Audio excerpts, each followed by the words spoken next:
আমরা তো জানি বাংলাদেশ আফগানিস্তান ম্যাচ হলো এবং রেজাল্ট কি হলো। সো প্রথমে আমি আফগানিস্তান টিমকে কংগ্রেচুলেশনস জানাই। তারা যেভাবে খেলছে এবার টুর্নামেন্ট, তারা বেশ ফেভারিটস লাগছে। সেমিফাইনালে উঠেছে, আই বিলিভ তারা ফাইনালেও যেতে পারে। সো আফগানিস্তান অনেক ভালো খেলছে। এখন আমি বলতে চাচ্ছি বাংলাদেশ ক্রিকেট টিমের কেন এই অবস্থা হয়েছে। প্রথমত বাংলাদেশের ব্যাটিং একেবারে জঘন্য। আমি যদি বলি উগান্ডা ক্রিকেট টিম ছাড়া আর মনে হয় বাংলাদেশ ক্রিকেট টিমেরই ব্যাটিং অবস্থা এবার খুবই শোচনীয় ছিল।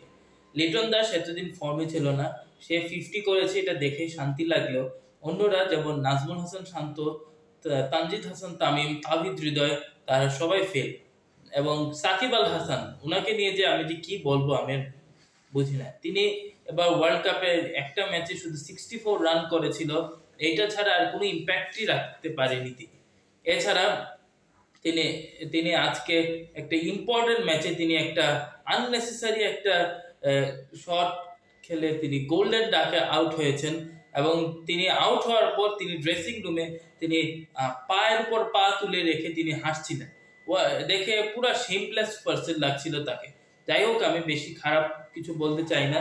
আমি বাংলাদেশ ক্রিকেট টিমকে নিয়ে অনেক এক্সপেক্ট করেছিলাম যে তারা সুপার 8-এ যেহেতু উঠে গেছে টেনে টুনে, তো ভেবেছিলাম সুপার 8-এও ভালো কিছু করবে, অ্যাটলিস্ট আফগানিস্তানকে হারাবে, বা সেটাও হয়নি।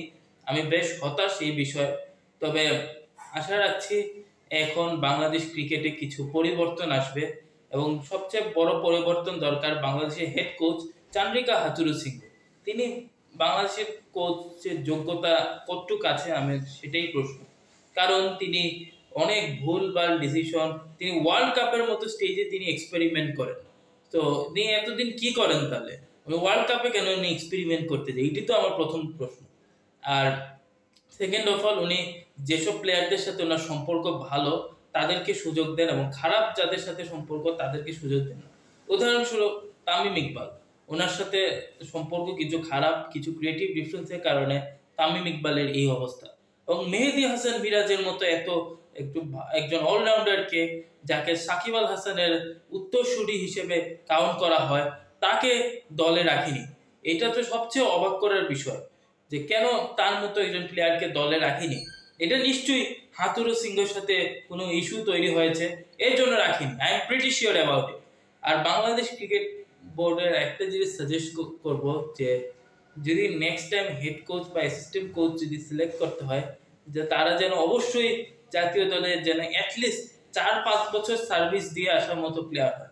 হাতুরু সিংহ মাত্র 35টি ওয়ানডে ম্যাচ না ইন্টারন্যাশনাল ম্যাচ খেলেছে, এবং সে কি এমন করেছে? আমি তো তাকে প্লেয়ার হিসেবে তার নামই শুনিনি। পরে নিক পোথাস অ্যাসিস্ট্যান্ট কোচ, তারও আমি প্লেয়ার হিসেবে কোনো নামই শুনিনি।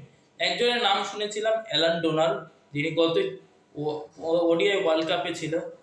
তিনি সাউথ আফ্রিকার বেশ ভালো বোলার, শুধু হাতুরু সিংহের সাথে তার ক্রিয়েটিভ ডিফারেন্স তাই তাকে দল থেকে বাদ দিয়ে দিয়েছে। এবং টিম অ্যানালিস্ট শ্রীনিবাস, তার নাম পুরো নামটি মনে নেই, ইন্ডিয়ান, তাকেও বাদ দিয়ে দিয়েছে শুধু ক্রিয়েটিভ ডিফারেন্সের জন্য। আর এনেছে মহসিন খান নামে একজনকে, যিনি পাকিস্তানি, এবং তিনি আফগানিস্তানকে গত এশিয়া কাপে ভুলভাল অ্যানালাইসিস করে তিনি ডুবিয়েছেন। এবং আমি প্রিটি শিওর উনি হয়তোবা জানতো না যে বাংলাদেশ আজকে 12 ওভার 1 বলে যদি 115 রানের টার্গেটটা চেস করে ফেলতো, তাহলে বাংলাদেশ সেমিফাইনাল যেতে পারতো। আমার মনে হয় বাংলাদেশ প্লেয়ারদের অ্যাপ্রোচ দেখে মনে তারা এই বিষয়ে কিছু জানতোই না। তো যাই হোক, এটাই ভুল ছিল, এবং বাংলাদেশ ক্রিকেট টিম অবশ্যই কোচ পরিবর্তন এবং ভালো প্লেয়ার যাদের, তাদেরকে রাখতে হবে, যাদের সাথে সম্পর্ক ভালো খারাপ স্বজন প্রীতির কোনো জায়গা থাকা উচিত না। তো এই প্রত্যাশা রেখে আমি আমার ভিডিওটি শেষ করছি। Thank you everyone.